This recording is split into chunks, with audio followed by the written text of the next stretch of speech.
Start. प्यारे छात्रों, आप जो ये चित्र देख रहे हैं, ये भारत की प्रथम महिला शिक्षिका एवं समाज सुधारिका व मराठी कवित्री सावित्रीबाई ज्योतिराव फूले हैं। आज ही के दिन इनका जन्म अर्थात 3 जनवरी 1831 को नायगांव में इनका जन्म हुआ था। इन्होंने उस समय अपना काम किया था, उस समय शिक्षा को आगे बढ़ाया था जब नारी जाति के साथ बहुत ही अत्याचार हो रहा था। नारियों को पढ़ने की इजाजत नहीं दी गई थी। कुछ कलुषित मानसिकता के जो लोग थे वो नहीं चाहते थे कि कोई भी लड़की, कोई भी नारी घर के चौखट से बाहर हो और वो अध्ययन करे तथा वो शिक्षा को प्राप्त करे।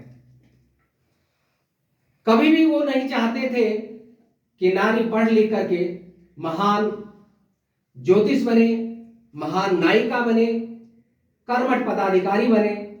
कभी ये बनने नहीं देना चाहते थे।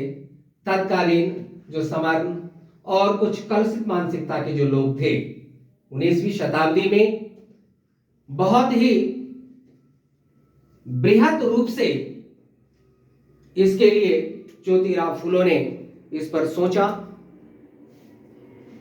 तब जाकर के सावित्रीबाई फूले के माध्यम से यह एक आंदोलन के रूप में छेड़ा गया।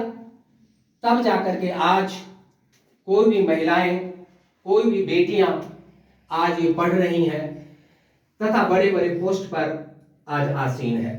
इसलिए उस विकट परिस्थितियों में जहां पर महिलाओं के साथ अत्याचार, अनाचार हो रहा था, उस विषम परिस्थितियों में उन्होंने सवर्णों से, उन लोगों से मुकाबला किया और मुकाबला करके लड़कियों को पढ़ने के लिए उन्होंने आंदोलन छेड़ा और लड़कियों को पढ़ाने के लिए प्रथम विद्यालय इन्होंने ही खोला था।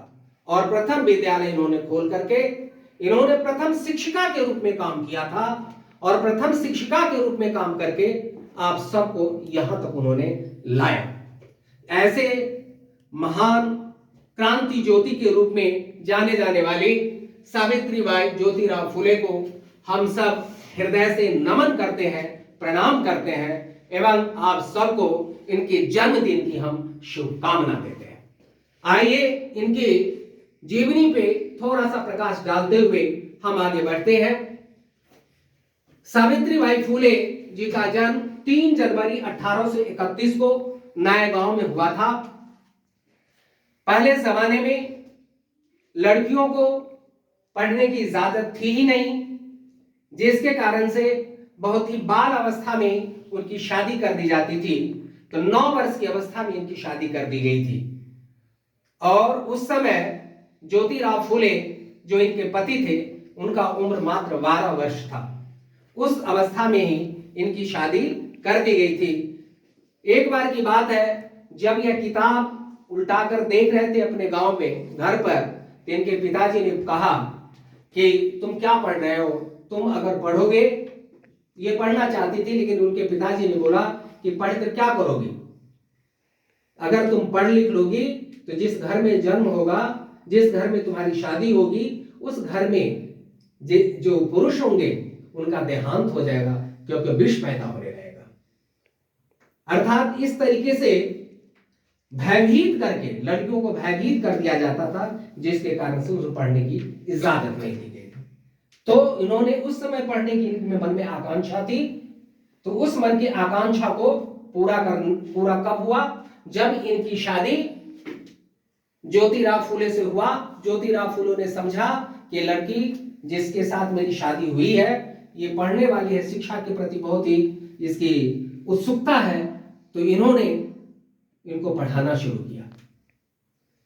खेत में जहां काम करने जाते थे, वहां पर वह जब जलपान ले जाती थी तो उसी जगह उनको पढ़ाते थे और घर पर रहकर पढ़ाते थे ताकि कोई देखे नहीं, है ना।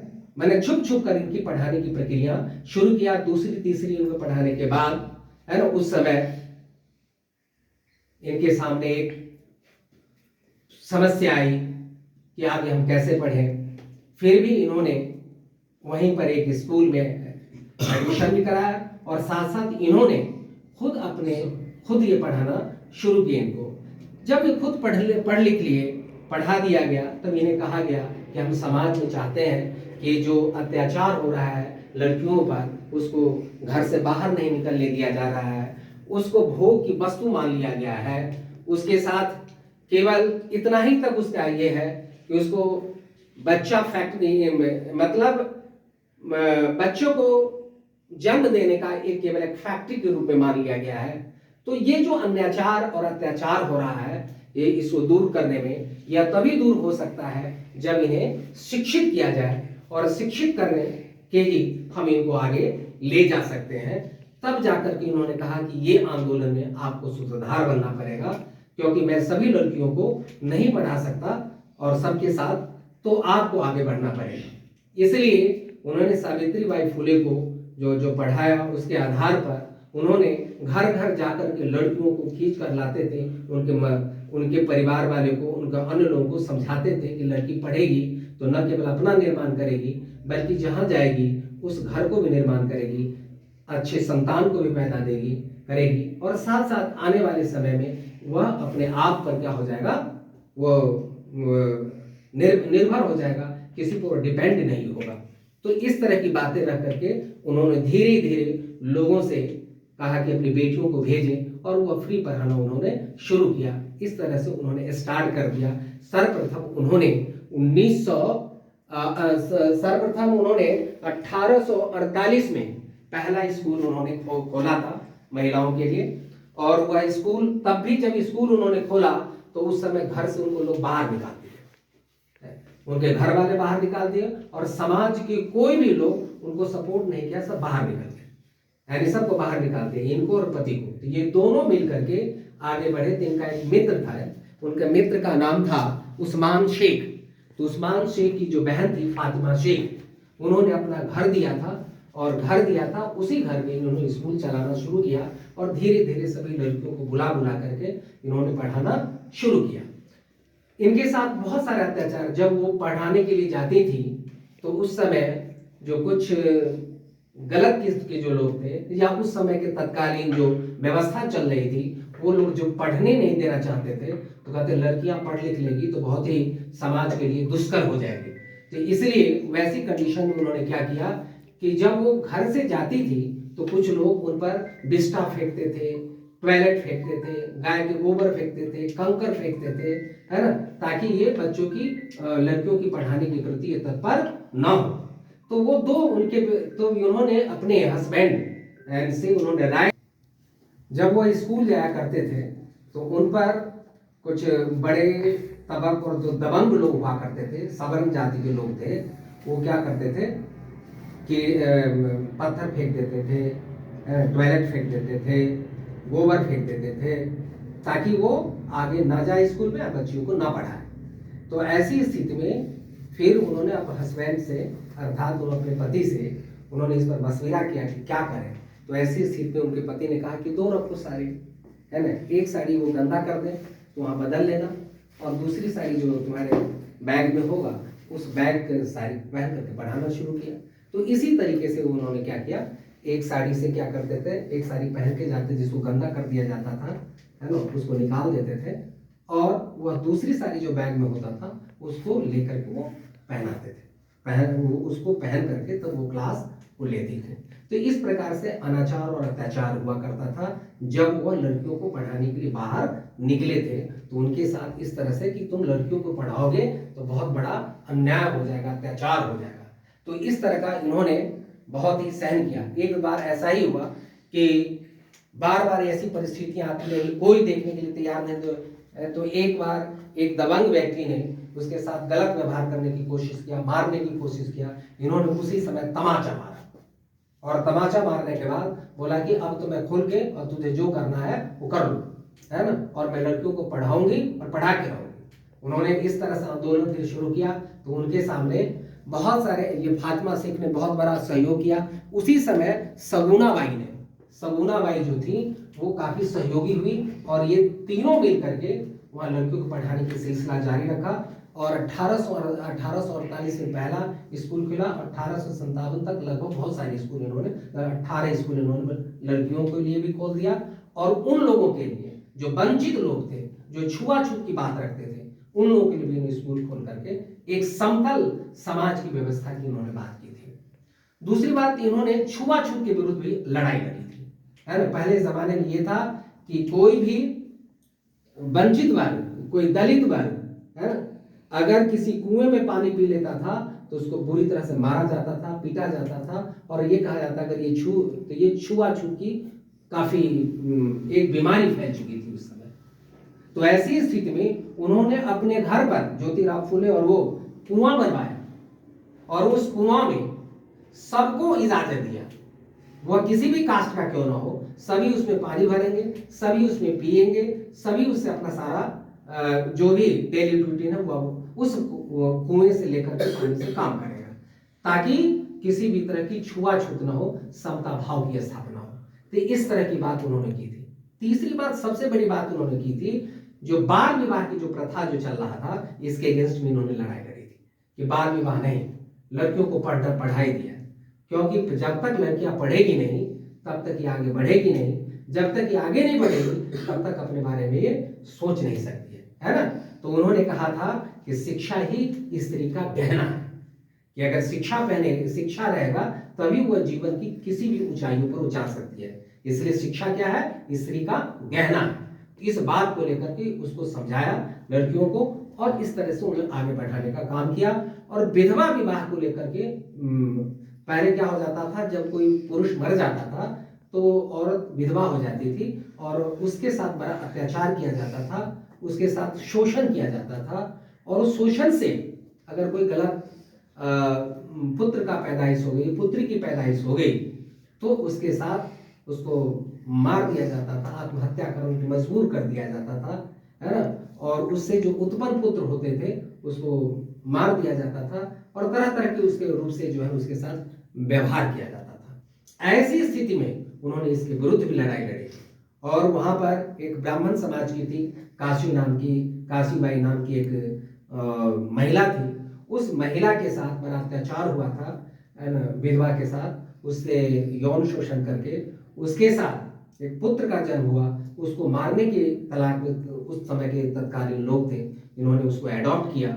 एडॉप्ट करके उन्होंने एक दत्तक पुत्र के रूप में उनको स्वीकार कर लिया, जिसका नाम था यशवंत राव। जिसका नाम क्या था, उनका पुत्र का नाम क्या था, यशवंत फुले। अपने नाम पर फुले उन्होंने रखा। बाद में ये डॉक्टर बने और डॉक्टर बनाए, इन्होंने पढ़ा लिखा तो उनको डॉक्टर बनाया। और इसके बाद इसके बाद उन्होंने और बहुत सारे काम किए थे। दूसरा काम उन्होंने ये भी किया था कि एक बाल हत्या प्रतिमानक बिल तैयार किया था भारत में पहली बार, कि कोई पहले बाल को हत्या, जो भी इधर उधर से मान लिया अनैतिक रूप से कोई बच्चे पैदा होता था तो उसको क्या मार दिया जाता था। तो इसलिए उसकी सुरक्षा के लिए उन्होंने, कि उन लोगों की सुरक्षा के लिए उन्होंने एक बाल हत्या प्रतिमानक गृह तैयार किया, यानी चाइल्ड प्रोटेक्शन रूप में उन्होंने तैयार किया, ताकि यहाँ पर रह करके वो अपना उसकी सुरक्षा भी हो सके और बाल हत्या का रोक भी हो सके, साथ साथ विधवाओं के साथ जो अत्याचार हो रहा है उस पर भी रोक लग सके, उसके साथ जो गलत ढंग से व्यवहार किया जाता है उस पर भी रोक लग सके। इसके लिए उन्होंने आंदोलन किया था और आंदोलन करके इस तरह का बहुत बड़ा उन्होंने काम किया था। एक बार की बात है कि 1897 में प्लेग की महामारी आ गई थी। प्लेग महामारी आ गई थी। उस प्लेग महामारी में ये और अपने पुत्र डॉक्टर यशवंत फुले के साथ इन लोगों ने दिन रात काम किया और दिन रात काम करने के बाद बहुत लोगों को उन्होंने बचाया, है ना। इन्होंने क्लिनिक खोला, क्लिनिक खोलने के बाद बहुत लोगों को बचाया उस रोग से, उस महामारी से। उसी महामारी के चपेट में आकर के, महामारी के चपेट में आ गए कौन, सावित्रीबाई फुले। और उस समय उनका 10 मार्च 1897 में उनका देहांत हो गया।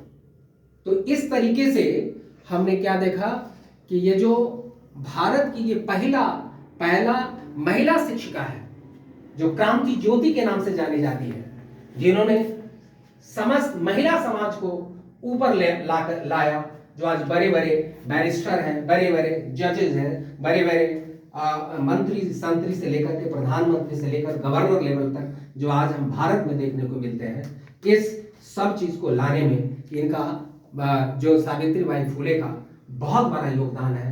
तो इनको समस्त महिला पक्ष से एवं समस्त जो हमारे पुरुष प्रधान हैं उनको भी इनसे प्रेरणा लेनी चाहिए कि किस विकट परिस्थितियों में इन्होंने आंदोलन किया, किन विकट परिस्थितियों में लेकर के इन्होंने महिला के संरक्षण के लिए, महिला के शिक्षा के लिए इन्होंने काम किया। ऐसे महामयी प्रतिभावान और कह सकते हैं समाज सुधारिका को हम सब हृदय से नमन करते हैं, कोटि कोटि प्रणाम करते हैं। और हम ये कह सकते हैं, क्या कह सकते हैं, क्या कि हमेशा एक बात ध्यान में रखो कि जब कोई भी व्यक्ति किसी चीज को करने के लिए ठान लेता है तो वह व्यक्ति कुछ भी कर सकता है। जिस प्रकार से उन विकट परिस्थितियों में एक महिला होकर के शिक्षा का ज्योति जला दिया और घर घर में एक ऐसा आंदोलन शुरू कर दिया कि सभी शिक्षित बनने के लिए आगे बढ़ने लगा, और आगे बढ़ करके महिला की जो आंदोलन, महिला शिक्षा की आंदोलन इस ज्योति से बढ़ी, इस तीव्रता से बढ़ी, जिसके कारण से पुरुष वर्ग भी उनके सहभागी बनना शुरू हो गया।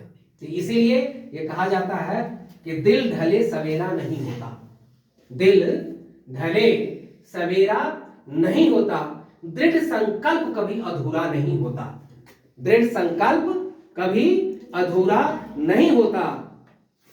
अगर जज्बा हो, अगर जज्बा हो कुछ कर दिखाने का, अगर जज्बा हो कुछ कर दिखाने का, तो जीवन में कुछ भी अंधेरा नहीं होता, जीवन में कुछ भी अंधेरा नहीं होता। इन्हीं शब्दों के साथ आपको फिर से सावित्रीबाई के जन्मदिन पर ढेर सारी शुभकामनाएं। धन्यवाद।